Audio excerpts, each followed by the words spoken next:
pray one more time, and I'm going to ask Chris to come on up. Father, thank you for the amazing stories of grace.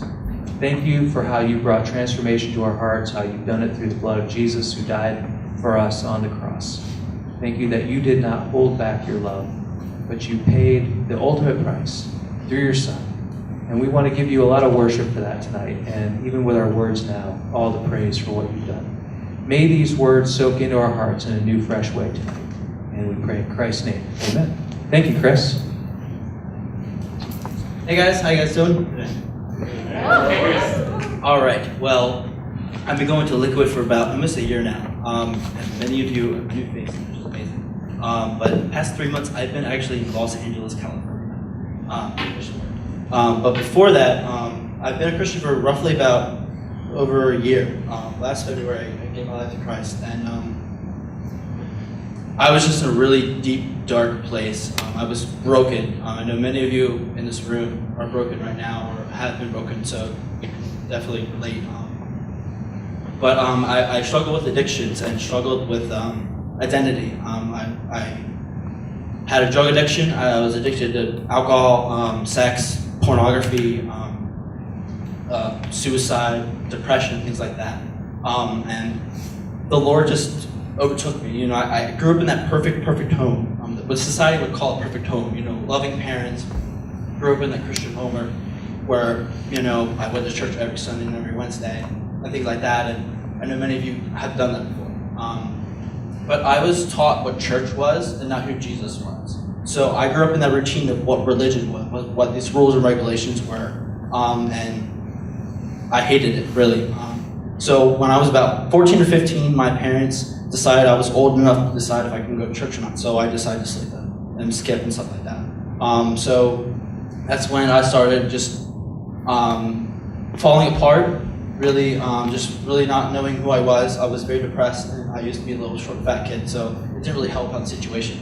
But in high school was really bad for me, and I just got through it. You know, I didn't have that many friends. I was friends with a lot of different people in cliques, but I never really was like a friend. I didn't want to do like bad things because I grew up and my parents told me, you know, what's good, what's bad. You know, church is what's good, what's bad. So I tried to be level-headed, but I really didn't know what was going on. I went to graduate. I went to Liberty University for a semester, and my life fell apart.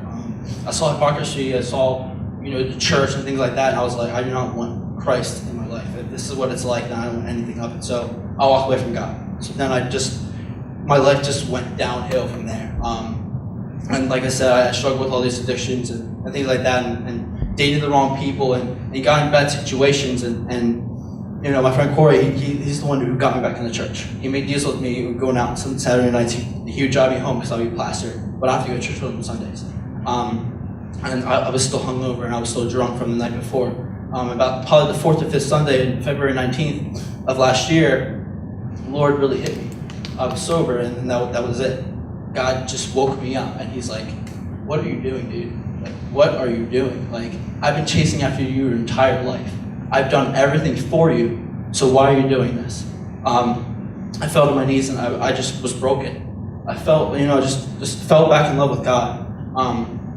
And from there, you know, I had a radical change. I lost a lot of friends because I became a Christian, a true follower of Christ. You know, I just grew. I just fell in love with God. I went to intimate relationships. So I just read the Bible. I just got into it. I got into church, got into ministry and different things like that, and hang out with different churches in the area, and really trying to figure out what God calling was for me.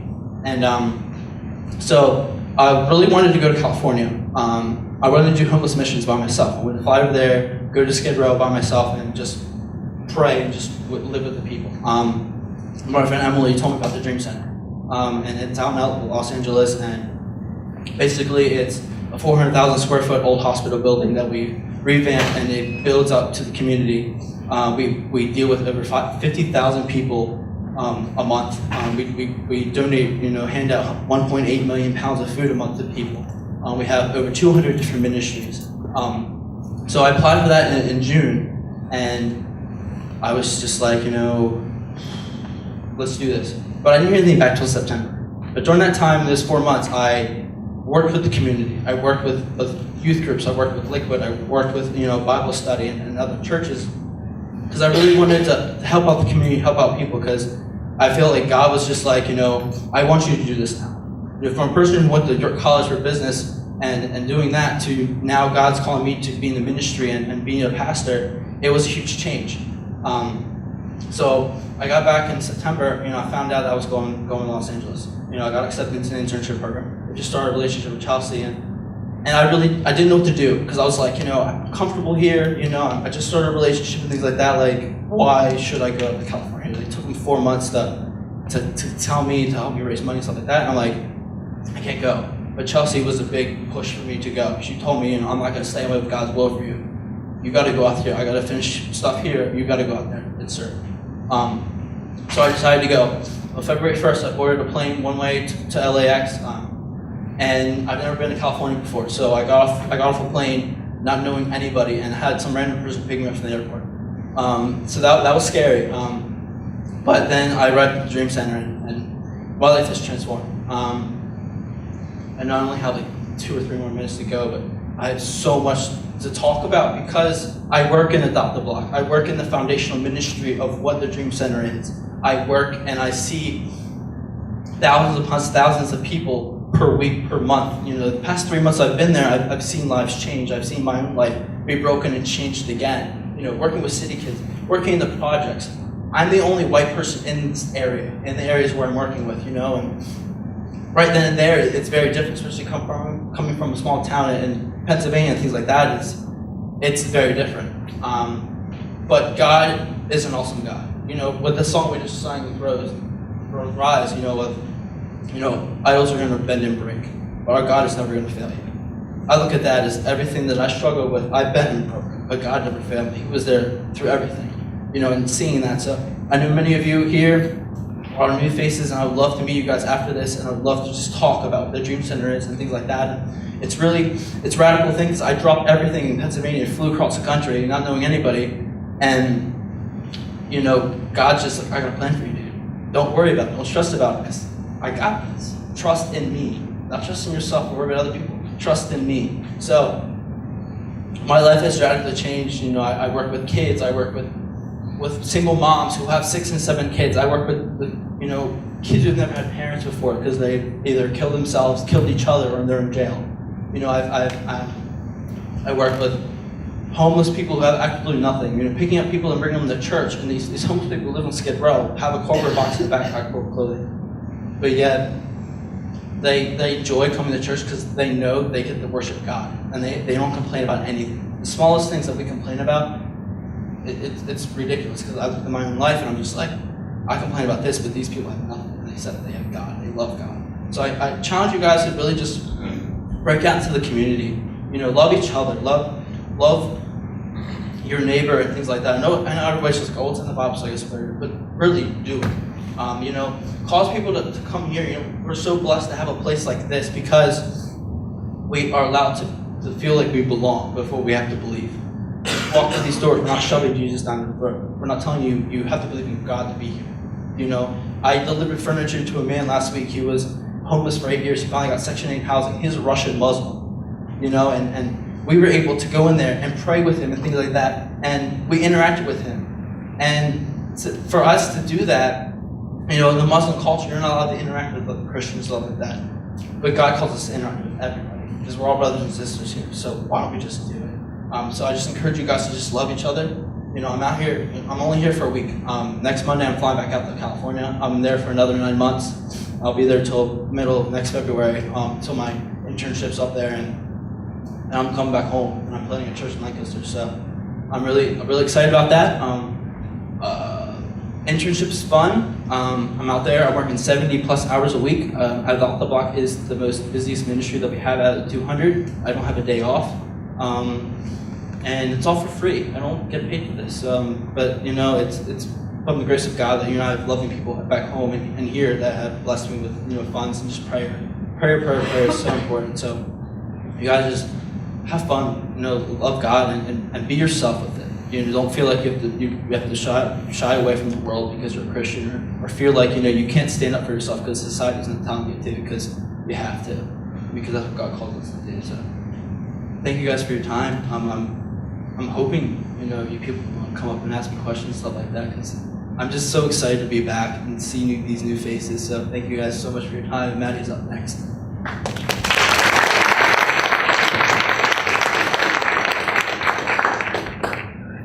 Hey guys, I'm Maddie. I'm only 19 years old, so I feel like I shouldn't be here in Liquid, but just have to deal with it. I am bald. I just want to put that out. And I shaved my head this Saturday for a cancer foundation that specifically deals with childhood cancers. And I had 3 other lovely people who were, guys, I'm gonna stand up, who joined me in doing that. So I just say thank you guys so much. I wouldn't have done it without you. So I'm gonna get started.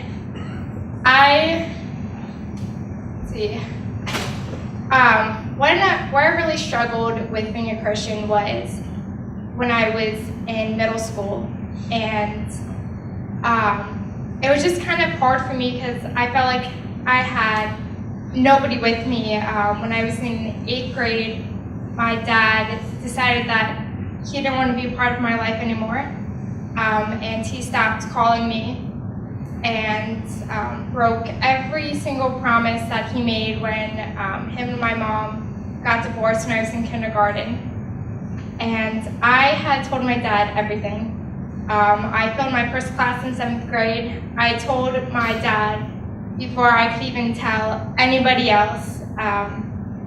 And it was just, everything I did was with my dad. And when he stopped, it was just, I didn't know what to do with myself. I ended up going into the wrong crowd. I ended up hanging out with all the druggies, the drug addicts, all of those. And I ended up getting really depressed. And I had gotten a Facebook, and I started meeting people online and chatting with them. And I was just so hurt that I could do this. And I ended up actually starting and got into a porn addiction. I'm a freshman year of high school, and everything I was doing, I was just so ashamed that I couldn't tell anybody. And it kind of, I want to say, pretty much almost killed me. About 3 or 4 months into my freshman year of high school, I attempted suicide. And it was crazy. I was just sitting there in my bed thinking that I have no purpose left in life. I have done everything in this world that a Christian girl should not do. And I just thought, I have no life to live anymore. So I sat there next to my bed, and I didn't have any knives or anything. So I bit my thumbnail to a point, and I just started digging at my wrist. And I don't know why I did it to this day. You could ask me why would you do such a thing, and I could tell you, I have no idea. And there I just kept digging, and I was crying because it hurt, and I was like, I have to get through this. And I heard God speak to me, and he told me, he said, what are you doing with this life that I have created just for you? You have no idea the plans that I have for you, what I have set out. Why are you trying to end this life? And I just shut that out and said, I don't need you. I don't need you, God. This is my choice. And one of the guys that I had met online was talking to was a Christian. He called me and he said, something's up, what's going on? And I hung up the phone on him, and I had, like every depressed kid, I written my goodbye poem, and I sent that to him. And he called me right back up again, and something in me just said, answer the phone. And he said the same exact thing that I heard God tell me, what are you doing? Why are you doing this? And he said the 3 words that I haven't heard in forever at this time, and he said, I love you. And to this day, I realize that that wasn't him. That was God telling me that. That was God's voice. That wasn't him.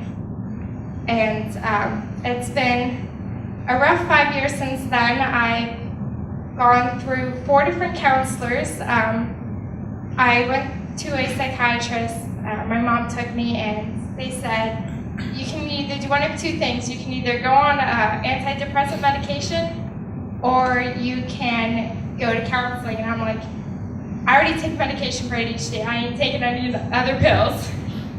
So I went there, and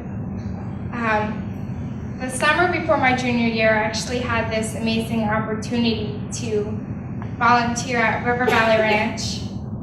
And there it was just amazing. Those 4 weeks were the best 4 weeks I've ever had. And I was surrounded by these kids that just loved you because you were feeding them and because you cleaned up after them. And it was just so amazing.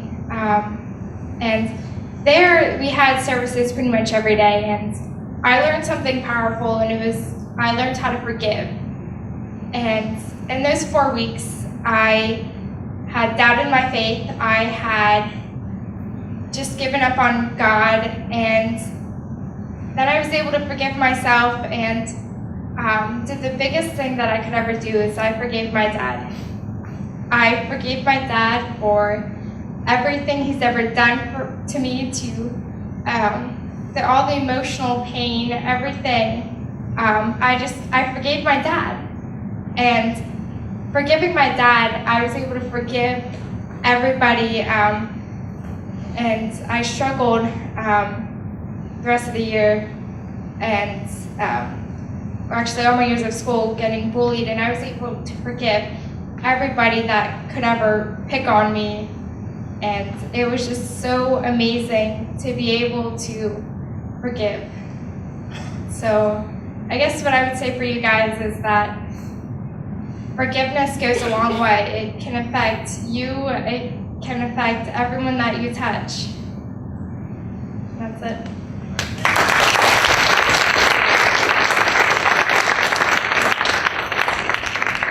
That's fantastic, I agree.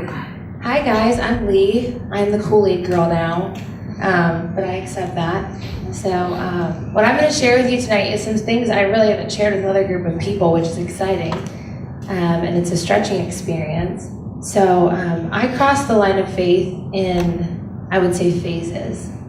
I was born to a mom that never planned for me to be born.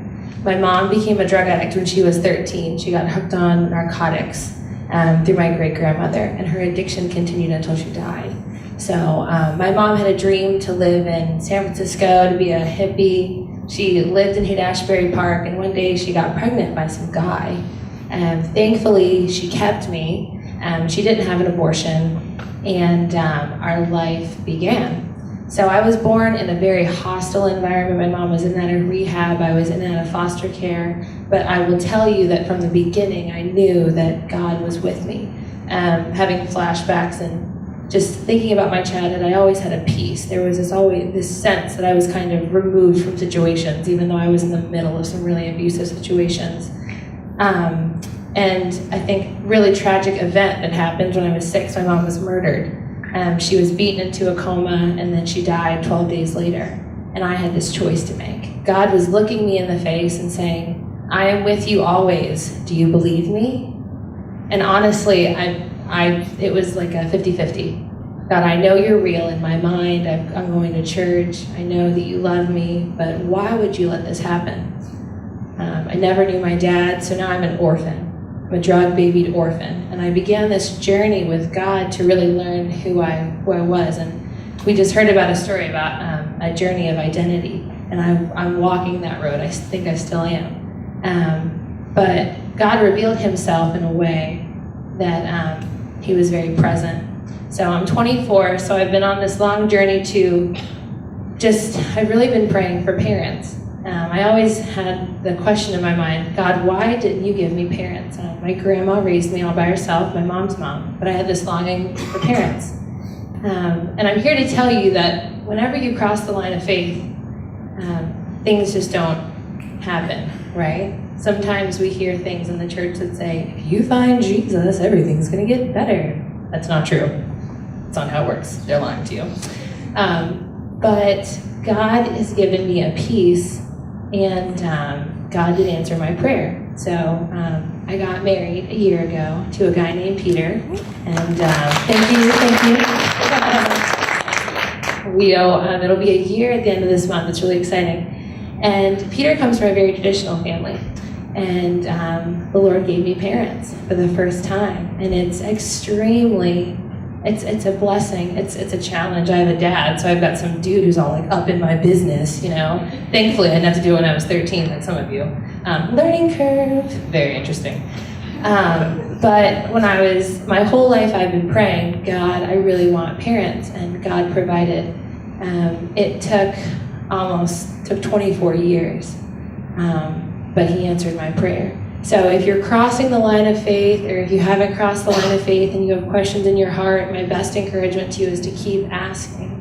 There's a phrase I want to leave with you, and I'll wrap with this, that this really awesome African-American Baptist preacher gave me. He was very passionate. I don't think I'll do it justice, but I'll try. He said, God may not show up when you want Him, or He may not answer your prayers when you want Him to, but He will always be on time. So remember that. I want you to hold fast to your prayers, and we're on a journey, and the gospel happened in phases. Our salvation happens in phases, and our redemption happens in phases, but God is always on time. So have a good night. Thanks, guys.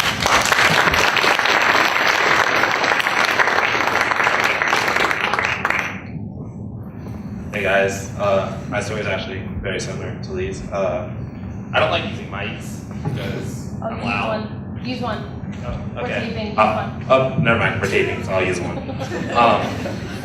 Not really good at using a mic, so but I'll just flat out say, a lot of you guys know me, talkative. I'm not really good at doing this. But I grew up in a broken home. It's like completely broken home.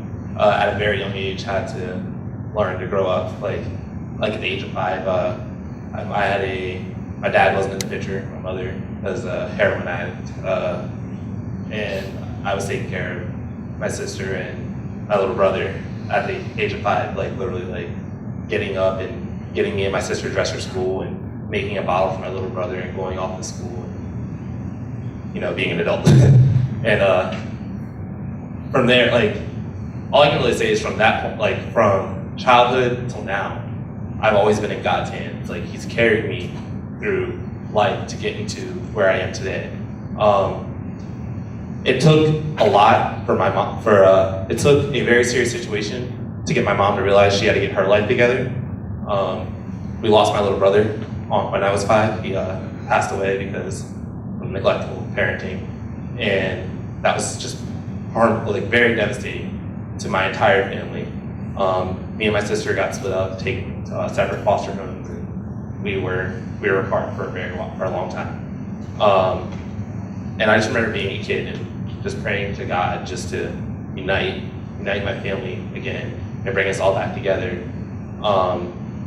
And I can say like 3 weeks later, like I get a visit from my grandmother, and she's like, "You're coming to Florida with us, and you're gonna live with me now, and your sister's gonna be with us." And it was like a new light in my life, and that was like the first big miracle I say God did for me.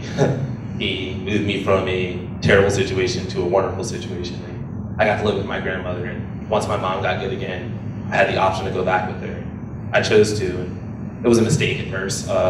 She still wasn't completely good. And I just remember being there for her and being supportive for her. I remember there's a church back in Florida called J Ministries. It was Jesus in You Ministries, and getting my mom to go to the church was the biggest step for me as a kid. When she finally stepped in, we saw huge changes in our lives. I don't want to say like it was a complete like one day life was great, but it was totally different. And then that's when my dad came into the picture. I moved up north to Maryland, got to live with my dad for a while. It was awesome just getting to know who my dad was and seeing from the man's like perspective, like how, sorry, I told you terrible at this, just seeing from a male's perspective how life can be and just having him in my life. In high school, I got involved in something called the Fellowship of Christian Athletes, which was pretty much, it was, I guess, a revelation for me. It was opening doors, like getting me a close relationship to God. And it built me up, literally. It built me up to where I am today, like made me the positive person I am today. It made me a happy person. And I feel like each movement that I went through was like God's progressiveness toward me. And eventually he moved me here to York, Pennsylvania. It was completely random. It was like a friend that was just like, hey, I'm moving to York, you should come with me. And I was like, okay, let's do it. So it was literally like that. I moved to York, and from there, I meet wonderful people. I can say in that short period of time between moving out of my house to York, I did fall short. And one person, well, not one, a group of people brought me to Living Word. Started off with Eric Watts, and then I met an awesome group of people from Eric to Phil to John Bach to Cody Root. And they brought me back to where I was, like, because I was gone again, and they brought me back and built me back up. And I could say that was God's purpose for me coming here. And now he's even working more miracles in my life. I was at work one day, and so I'm just talking to some guy, and he was just like, hey, I'd like you to come in and teach my youth at my church. And like just things like that, it just shows like God's like grace and how awesome he can be, for like how he plans things out, how nothing's like an accident. So I just want to close, I guess. Yeah.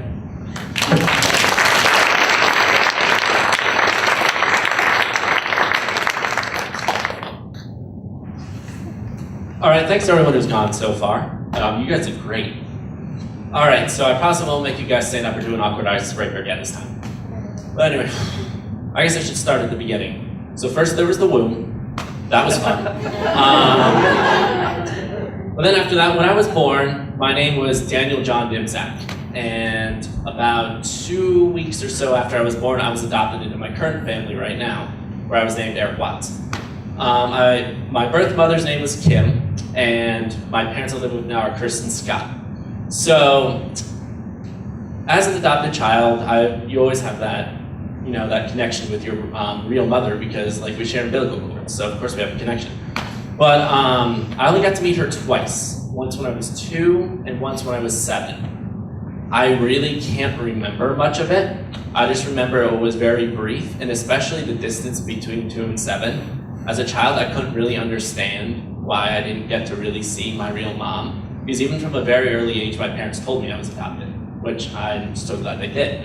But, so I didn't really get to know her, have a relationship, and I always wondered why my mom didn't want to see me, or why I was with my parents and not with my real mom, and things like that. And a story my mom used to tell me is when I was younger, I used to love stuffed animals. Stuffed animals are the bomb. But anyway, so I'd be playing with them or something like that, but then randomly throughout every couple months, I would take all of them and throw them out in the garbage. And my mom would ask me what I was doing, and I would look at her and I'd say, they aren't good enough for me. And my mom always equated that to that's how I felt like what my mom did to me, that I wasn't good enough, so she just threw me out. Even as a young kid, I was very sociable. Great story is I would go to grocery stores, zoos, everything like that with my parents. I'd walk straight up to anyone and say, hi, my name's Eric Watts. This is Christine Watts, and this is Scott Watts. She's 36, he's 38. We live at 1004 Brownsville Road. My social security number. And my mom would have to grab me and pull me aside and say, Eric, they're strangers, you can't tell them these things. And I would look at her and I'd huff and I'd go, well, Mom, if I introduce myself, they're not a stranger anymore. So even from a young age, I was pretty social. But then once I hit that age of 7, I got to see her again. I don't remember much of it. But all I do know is after that, I didn't get to see her again. And when I asked my parents why I didn't get to see her anymore, they told me that she didn't want to see me, that she didn't want to see me ever again. And as I got older, they explained to me it's just because she couldn't handle seeing me emotionally, because she had to give me up and she couldn't give me the life she wanted to give me.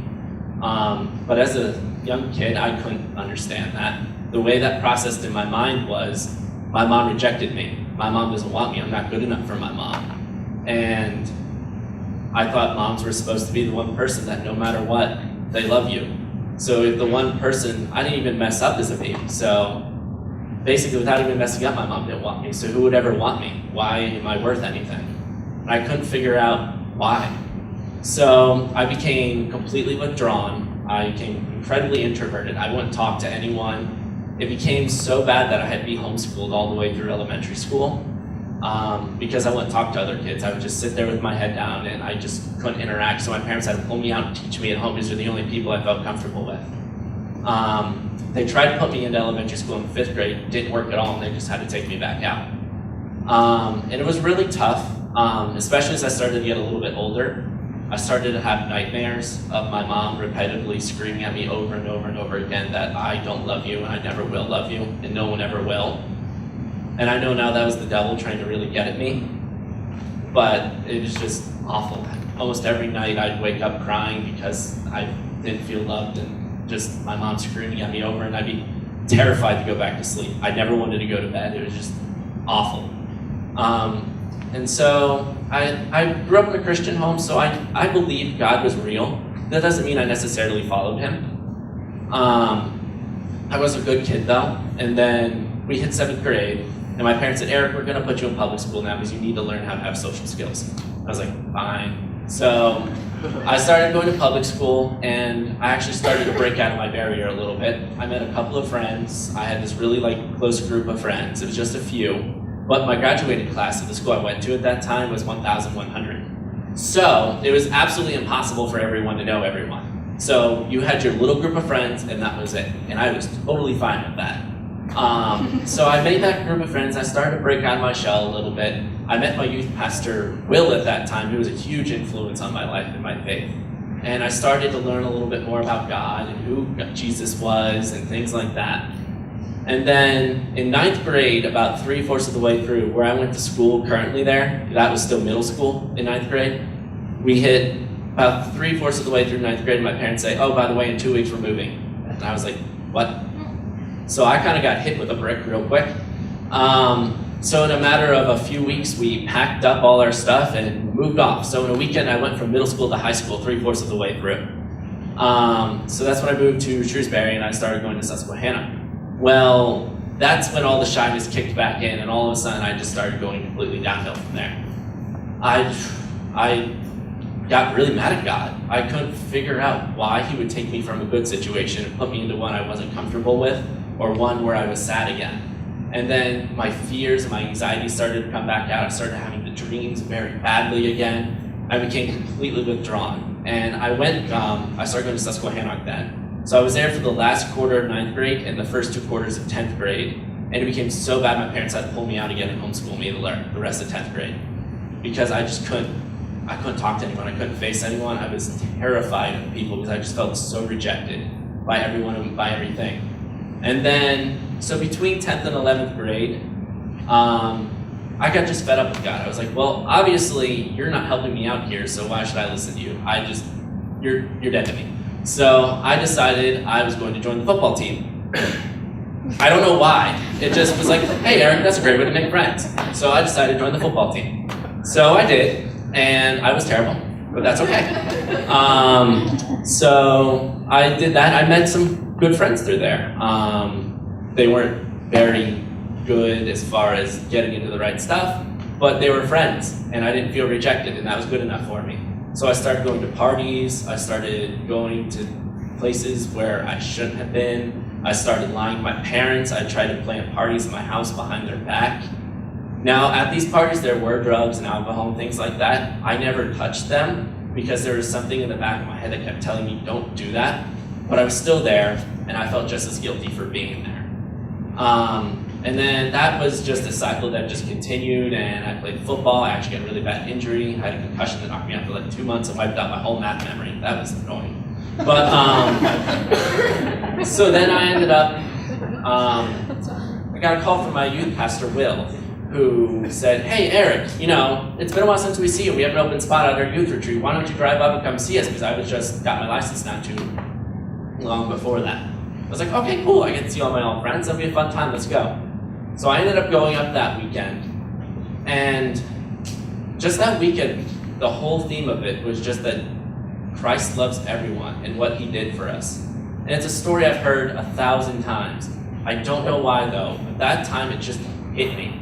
It just really hit me that time, that I finally understood that Jesus loves me no matter what.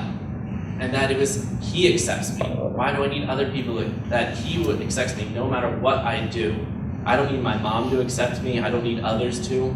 Christ accepts me, and that should be enough. And I officially gave my life to Christ that weekend. I came back from that. Right afterwards, I ended up quitting the football team because I knew it was a real bad influence for me. I lost a bunch of friends out of it, but for the first time, so I was back to square one again. But for the first time, I was okay with it. I was like, you know what? I'm gonna trust in this God because apparently he wants me to do something, so I'll trust in him. Ended up out of the blue with someone I didn't even talk to before, came up and approached me about Young Life. So I started getting involved in Young Life and met some really cool friends there and started to grow in my faith. And by senior year, all of a sudden, just my outlook, everything began to change.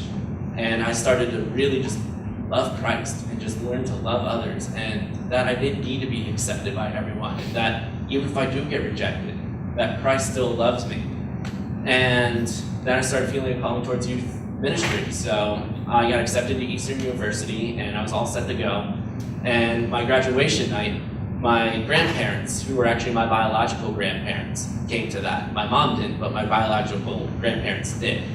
And afterwards, they gave me a letter, and they said, your mom wanted you to have this. So I went home that night, I sat down, I read it. It was like a 10-page, single-spaced, front and back letter. So it was a very, very long letter, and she just explained everything that happened, why she had to give me up. Apparently my dad ran away as soon as she found out she was pregnant, and how she spent such a long time interviewing family after family after family, so she found the perfect ones that could love me in a way that she couldn't, and knew that God would be in the center of it. And at the end of it, she just simply said that, I love you and I hope you know that. And that meant absolutely everything to me. Not only did I feel like she was speaking to me in that, I felt like God was as well. That's all I got, guys. So.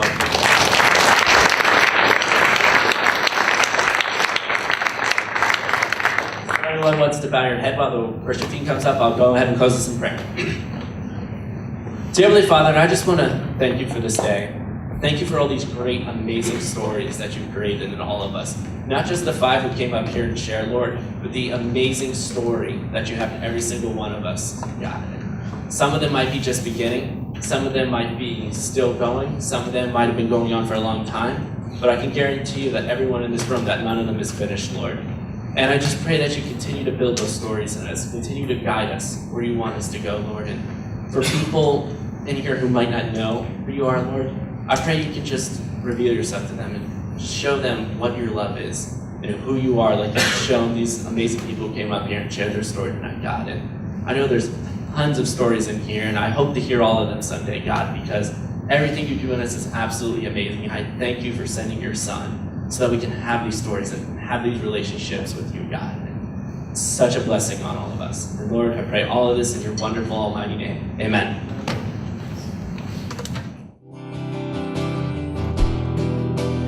Who is there beside me to take my hand and guide me when hope seems far away? When sin and shame are binding, I hear your grace reminding you've lifted all my shame.